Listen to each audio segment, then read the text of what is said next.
শেখ হাসিনা আমাকে চায়ের দাওয়াত দিয়েছিল, বিএনপি নেতা মালিক। বিএনপি চেয়ারপারসনের উপদেষ্টা পরিষদের সদস্য ও যুক্তরাজ্য বিএনপির সভাপতি এম এ মালিক বলেছেন, ফ্যাসিস্ট শেখ হাসিনা আমাকে চায়ের দাওয়াত দিয়েছিল। সেই দাওয়াত প্রত্যাখ্যান করে আমি তাকে শর্ত দিয়েছিলাম খালেদা জিয়াকে মুক্তি দিতে হবে। শুক্রবার রাতে দক্ষিণ সুরমস্থ নিজ বাড়িতে বালাগঞ্জ উপজেলার বিএনপি নেতাকর্মীদের সঙ্গে মতবিনিময় সভায় তিনি এসব কথা বলেন। এম এ মালিক বলেন, গত ১৫ বছর এদেশের মানুষকে শান্তিতে থাকতে দেয়নি ফ্যাসিস্ট হাসিনা, তাই দেশ ছেড়ে পালিয়ে যেতে হয়েছে তাকে। এই ফ্যাসিস্টের বিরুদ্ধে সিলেটে দুর্গ গড়ে তোলা হয়েছিল। বিএনপি নেতাকর্মীদের ওপর হামলা মামলা করে থামাতে পারেনি। সিলেটে বিএনপি নেতাকর্মীরা সবসময় প্রতিবাদ জানিয়েছে ফ্যাসিস্ট হাসিনার বিরুদ্ধে। তিনি বলেন, জিয়াউর রহমানের হাত ধরে বিএনপি রাজনীতিতে এসেছি, এখনও রয়েছে।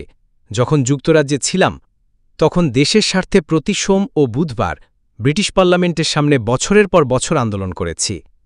সভায় অন্যদের মধ্যে বক্তব্য দেন যুক্তরাজ্যের বিএনপি নেতা জাসিম, সিলেট জেলা কৃষক দলের নেতা নান্নু, বালাগঞ্জ সদর ইউনিয়ন বিএনপি সভাপতি মকবুল হোসেন, বালাগঞ্জ থানা ছাত্রদলের সভাপতি আবুল হোসেন, বালাগঞ্জ থানা যুবদলের যুগ্ম সাধারণ সম্পাদক রেজাউল ইসলাম, বালাগঞ্জ থানার প্রাক্তন ছাত্রদলের সভাপতি রাজু আহমেদ, বালাগঞ্জ স্বেচ্ছাসেবক দলের সদস্য সচিব মুকিদ, বোয়ালজু ইউনিয়ন বিএনপি সহসভাপতি শাহিন আহমেদ বাবলা প্রমুখ।